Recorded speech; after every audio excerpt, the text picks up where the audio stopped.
घर संभालती हैं, इसीलिए काम नहीं करती।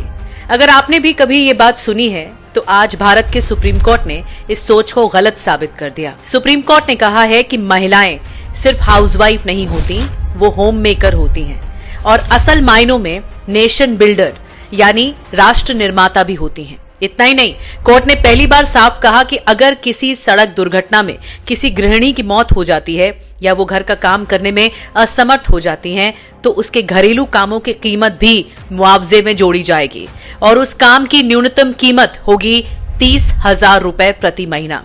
सोचिए, जिस काम को समाज अक्सर कुछ नहीं करती कहकर नजरअंदाज कर देता है, इग्नोर कर देता है, उसी काम को आर्थिक कीमत अब देश की सबसे बड़ी अदालत ने तय कर दी है। ये फैसला एक ऐसे परिवार के मामले में आया जहां 2001 में एक महिला की सड़क दुर्घटना में मौत हो गई थी।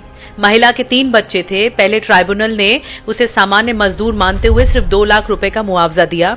फिर मामला हाईकोर्ट पहुंचा पूरा, जहां लगभग 20 साल बाद मुआवजा बढ़ाकर 8,43,000 रुपए कर दिया गया। लेकिन परिवार यहीं नहीं रुका और मामला सुप्रीम कोर्ट जा पहुंचा।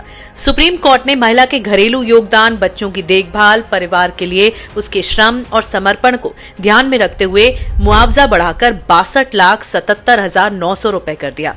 लेकिन फैसले की सबसे बड़ी सिर्फ रकम बात नहीं थी, बल्कि वो सोच है जिसे कोर्ट बदलना चाहता है।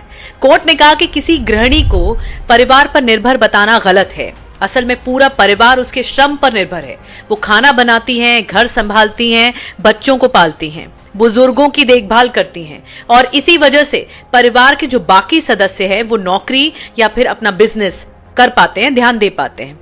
यानी उसका योगदान सिर्फ घर तक सीमित नहीं है, देश की अर्थव्यवस्था तक जाता है। सुप्रीम कोर्ट ने टाइम यूज सर्वे 2019 का हवाला देते हुए बताया कि भारत की महिलाएं रोजाना 7 घंटे से ज्यादा समय घरेलू कामों में बिताती हैं, जबकि पुरुष 3 घंटे से भी कम। और सबसे चौंकाने वाली बात, महिलाओं का ये अवैतनिक घरेलू काम भारत की अर्थव्यवस्था में 15 to 17% योगदान देता है। फिर भी न तनख्वाह, न पहचान, न सम्मान। शायद इसीलिए सुप्रीम कोर्ट ने कहा कि हाउसवाइफ मत कहिए, होम मेकर कहिए, क्योंकि जो एक परिवार बनाती है वही समाज बनाती है और जो समाज बनाता है वही राष्ट्र का निर्माण करता है। क्या आपको लगता है कि हाउसवाइफ गृहिणियों के काम को आर्थिक मान्यता और सम्मान मिलना चाहिए? कमेंट बॉक्स में जरूर बताइए।